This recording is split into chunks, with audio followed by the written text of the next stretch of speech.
নমস্কার বন্ধুরা, আজ ভুটানে আমাদের শেষ দিন। ভুটানের আগের ভিডিওগুলো না দেখে থাকলে নিচে দেওয়া লিঙ্কে ক্লিক করে দেখে নিতে পারেন।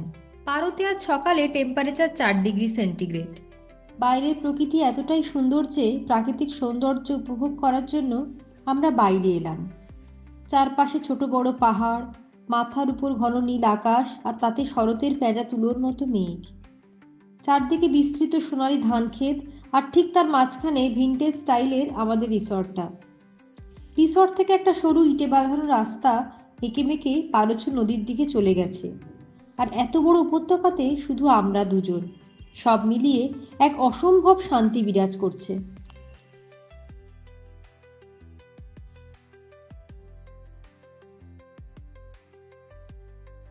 এখানে বসেই ঘন্টার পর ঘন্টা কাটিয়ে দেওয়া যায়, কিন্তু আজ আমাদের ফিরতে হবে। তাই ফ্রেশ হয়ে ব্রেকফাস্ট করতে গেলাম ডাইনিং হলে। ব্রেকফাস্টে ছিল cheese omelette, French toast, fruits, cornflakes, fruit juice আর ব্ল্যাক টি। ব্রেকফাস্ট সেরে আমরা চেক আউট করে নিলাম। ঘড়িতে তখন সকাল 9:30। গাইড দিনা আর ড্রাইভার আমাদের জন্য অপেক্ষা করছিল। আমরা বেরিয়ে পড়লাম।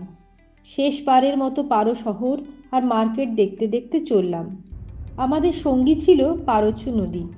এতই সুন্দর যে মাঝে আমরা একবার গাড়ি থেকে নেমে পড়লাম। এই সময় গাইড আমাদের সুভেনিয়ার গিফট দিল। দেখলাম পারো এয়ারপোর্ট, আমাদের দেখা সবচেয়ে ছোট্ট এয়ারপোর্ট। হাতে গোনা কয়েকটা ছোট প্লেন দাঁড়িয়ে আছে। গাইড বলল, চারদিকে পাহাড় দিয়ে ঘেরা আর রানওয়ে খুব সরু হওয়ায় এখানে ফ্লাইট অপারেট করার জন্য পাইলটদের স্পেশাল ট্রেনিং নিতে হয়। আমরা দাঁড়িয়ে থেকে কয়েকটা টেক অফ ও ল্যান্ডিং দেখলাম। এরপর আমরা ফুটসোলিংয়ের উদ্দেশ্যে রওনা হলাম। পারো থেকে ফুটসোলিংয়ের দূরত্ব 142 কিলোমিটার। ড্রাইভার বলল 5 ঘন্টা লাগবে। আগের দিন এই রাস্তা দিয়ে সন্ধ্যার পর গেছিলাম। আজ দিনের আলোতে আলাদাই সুন্দর লাগছিল। দুপাশে পাহাড়, কোথাও খাদ, কোথাও নদী, সাথে ভয়ঙ্কর সব বাঁক। প্রায় বেলা 2টোর সময় আমরা ফুটসোলিংয়ে পৌঁছালাম। লাঞ্চ করার জন্য আমরা গেলাম ফুটসোলিংয়ের একটা লোকাল রেস্টুরেন্টে, নাম ডিমা রেস্টুরেন্ট। আমরা শেষবারের মতো ভুটানিজ কুইজিন টেস্ট করতে চাচ্ছিলাম। নিয়ে নিলাম ভুটানিজ পোর্ক থালি, মোমো আর সুজা। ভুটানিজ থালিটা আমাদের খুবই ভালো লেগেছে। খাওয়া দাওয়া সেরে ভুটানকে বিদায় জানিয়ে বর্ডার ক্রস করে জয়গাঁওতে ঢুকে পড়লাম। আর বর্ডার ক্রস করার সাথে সাথেই একটা পরিবর্তন চোখে পড়ল। এত সুন্দর আর এত পরিষ্কার ছিল পুরো ভুটান। আর বর্ডার ক্রস করার পরেই চারদিকে কেবল আবর্জনা, হর্নের আওয়াজ আর মানুষজনের মধ্যে অতি ব্যস্ততা দেখতে পেলাম। জয়গাঁও থেকে অটো করে হাসিমারা স্টেশন আসলাম।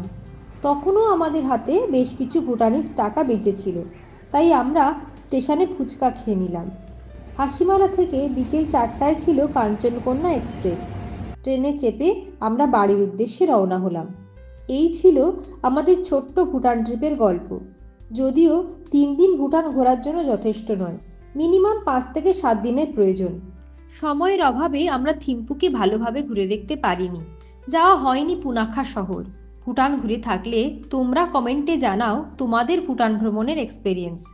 আজকের মতো এখানেই।